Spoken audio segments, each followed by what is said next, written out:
Hello दोस्तों। तो हमने कल क्या पढ़ा? ब्लड के बारे में पढ़ा कि ब्लड क्या होता है। ब्लड के टाइप्स पढ़े हमने। Formed elements, plasma. Formed elements में आरबीसी, डब्ल्यूबीसी आती है। डब्ल्यूबीसी के अंदर हमने पढ़ा ग्रेनुलोसाइट्स और एग्रेनुलोसाइट्स।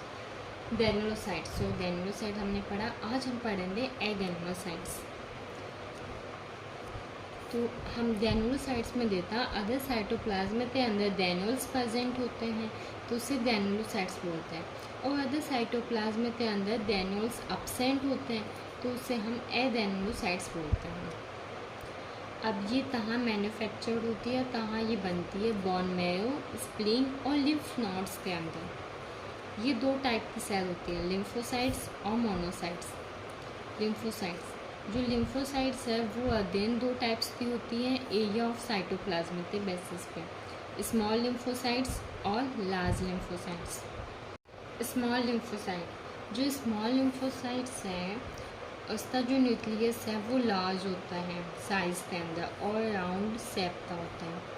जो डायमीटर वो 8 to 10 माइक्रोन होती है, और जो लाइफ पीरियड है वो बहुत शॉर्ट होता है, 24 आवर का हम अप्रॉक्सीमेट मान सकते हैं उससे। अब बर्थ के टाइम पे जो स्मॉल लिम्फोसाइट है वो टोटल डब्ल्यूबीसी के अंदर 50% पाई जाती है, और जैसे जैसे बच्चा बड़ा होता है 10 to 15 ईयर्स के बाद इसके जो नंबर है वो कम होते जाते हैं। इसका फंक्शन है ये कि ये ह्यूमन बॉडी के अंदर जो एंटीबॉडीज़ है उनका प्रोडक्शन करवाते हैं। लार्ज लिम्फोसाइट्स, तो लार्ज लिम्फोसाइट्स में जो न्यूक्लियस है वो सेंटर में प्रेजेंट होता है और राउंड शेप का होता है। अब ये टोटल डब्ल्यूबीसी थी 2 से 10% होती है एडल्ट के अंदर, और जो डायमीटर वो 14 to 16 माइक्रोन होता है, और जो लाइफ पीरियड है वो फ्यू आवर का होता है। और इसका भी सेम फंक्शन है कि ये ह्यूमन बॉडीज़ के अंदर एंटीबॉडी प्रोड्यूस करवाती है। जो स्मॉल लिम्फोसाइट और जो लार्ज लिम्फोसाइट्स है ये अपने नाम से अपोजिट है। जो स्मॉल वाली होती है वो अपोजिट होती है, ये दोनों एक दूसरे के अपोजिट है। मोनोसाइट्स, ये लार्जेस्ट सेल होती है डब्ल्यूबीसी की। लार्जेस्ट बोला ना, लार्जेस्ट। जो डायमीटर होता है इसका वो 15 to 18 माइक्रोन मीटर होता है। याद रखना ये चीज़। लाइफ पीरियड की बात करें तो वो 1 से 2 दिन की होती हैं। जो न्यूक्लियस है वो तिरछी शेप का होता है, और ये टोटल 2 to 8% होती है टोटल डब्ल्यूबीसी की। इसका फंक्शन की बात करें तो ये फैगोसाइटिक होती है नेचर के अंदर, जिसका न्यूक्लियस है।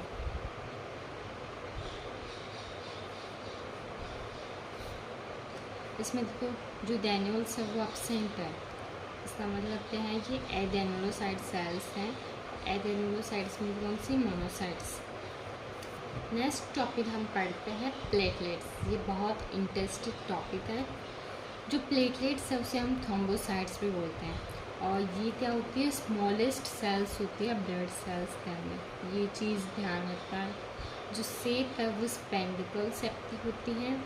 डायमीटर वो 2 to 3 माइक्रोन का होता है, और जो लाइफ पीरियड है वो 1 से 5 दिन की होती है। तो जो नॉर्मल काउंट होती है प्लेटलेट्स की वो 1.5 से 4.0 लैख पर माइक्रोलीटर होती है।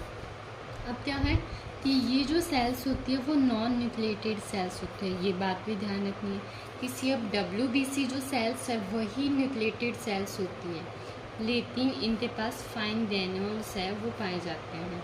ये जो फाइन ग्रेन्यूल्स है वो पाए जाते हैं। अब इनका फंक्शन है कि ये ब्लीडिंग डिसऑर्डर, ये जो सेल्स है ये प्रोड्यूस करती है ब्लीडिंग डिसऑर्डर, वो प्रोड्यूस करती है, मतलब ब्लड, जो ब्लड है उसको क्लॉट करने में हेल्प करती है। फिर इंटरेस्टिंग टॉपिक हमारे प्लाज्मा। तो जो प्लाज्मा है वो एक लिक्विड पार्ट होता है ब्लड का, जिसमें 90 से 92% वाटर होता है। जो प्लाज्मा है उसका कलर होता है, वो आप सब मुझे कमेंट करके बताओ दे कि प्लाज्मा का जो कलर है वो कैसा होता है। जो प्लाज्मा है ये इसके पास फैट्स, शुगर, विटामिन्स और बहुत सारे हार्मोन्स हैं जो कि पाए जाते हैं। प्लाज्मा प्रोटीन है ये 7% होते हैं टोटल प्लाज्मा पे। बात होता है प्लाज्मा प्रोटीन कौन कौन से होते हैं, तो एल्बुमिन, ग्लोबुलिन और फिब्रिनोजन। प्लाज्मा के जो एक्सट्रैक्टिव सब्सटेंस है वो यूरिया एंड यूरिक एसिड होते हैं।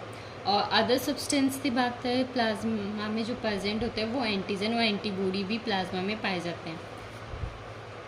अब हम तब से ब्लड पढ़ रहे हैं, लेकिन इस ब्लड के फंक्शंस हैं वो हमें पता होना चाहिए। ऑलमोस्ट हमने पीछे देख लिए थे, लेकिन मैं वापस बता देती हूँ कि ये क्या करता है, बॉडी में ऑक्सीजन है वो ट्रांसपोर्ट करता है, ऑक्सीजन है वो सप्लाई करवाता है, और जो CO2 है टिश्यू सेल्स के अंदर उसको रिमूव करने का काम करता है। जो मेटाबॉलिक वेस्ट होते हैं उनको ट्रांसपोर्ट करता है लंग्स, तीन किडनी थे इनमें से। एसिड बेस बैलेंस तो ये मेंटेन करेगा।